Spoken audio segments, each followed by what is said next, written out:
रिमिकी झिमिकी दैवा बरसत मोतियन वो रवनी चुए मोतियन वो रवनी चुए हो। रिमिकी झिमिकी दैवा बरसत मोतियन वो रवनी चुए मोतियन वो रवनी चुए हो। धना खोल दे तू चंदन के वड़िया भीतरा होई जाइती भीतरा होई जाइती हो। अपनी बचन सुनई धनात पिया से अरज करें पिया से अरज करें हो। पिया हाथे में लागी में हदियत गोड़े महावर हो। पिया गोदिया माँ खेलई हो रिलवा के वड़िया कैसे खोली के वड़िया कैसे खोली हो।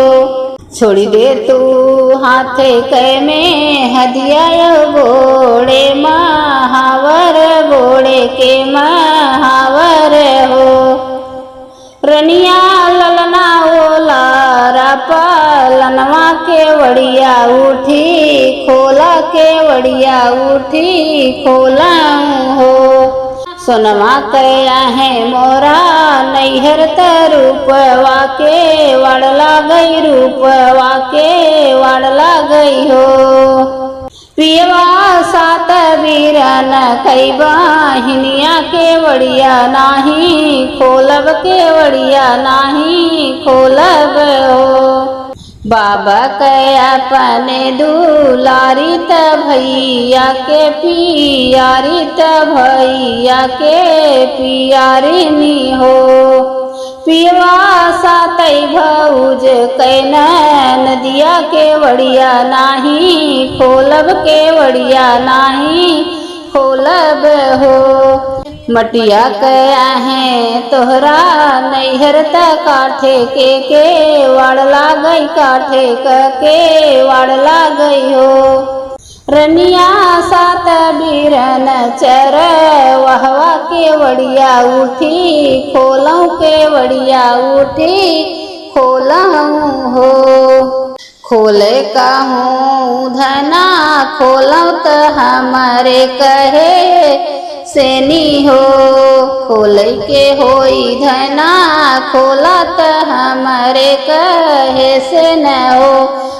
के जाब पर देसवा त पीछे पस तैबू पीछे नी पस तैबू हो। एक घड़ी बीते दूसर घड़ी तीन घड़ी बीत गई तीन घड़ी बीत गई हो। धना दौरी के खोल के वड़िया त पिया नाही देख ने न पिया न देखाने नी हो। हथवा छोड़ाई धना मेहदी त गोड़े के महावर गोड़े के महावर हो।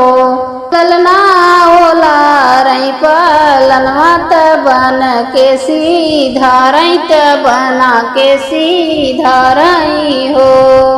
एक कोस गईली दूसर कोस अवरौती सर कोस अवरौती सर कोस हो।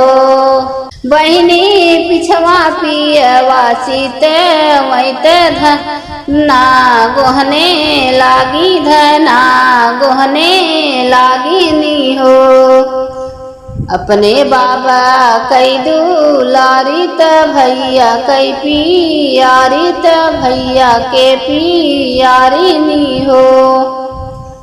धना सात बीरन कै बहिनिया ढूढ़न कैसे आयु ढूढ़न कैसे आयु हो।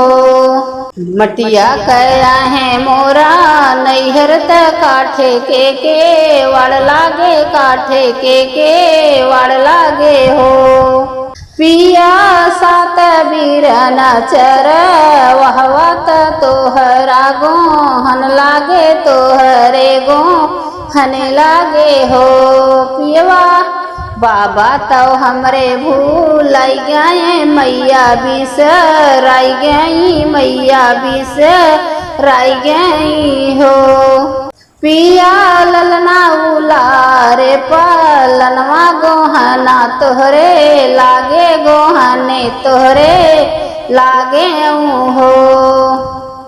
पिया ललना ओलारे पलनवा गोहना तोहरे लागे गोहने तोहरे लागे हो।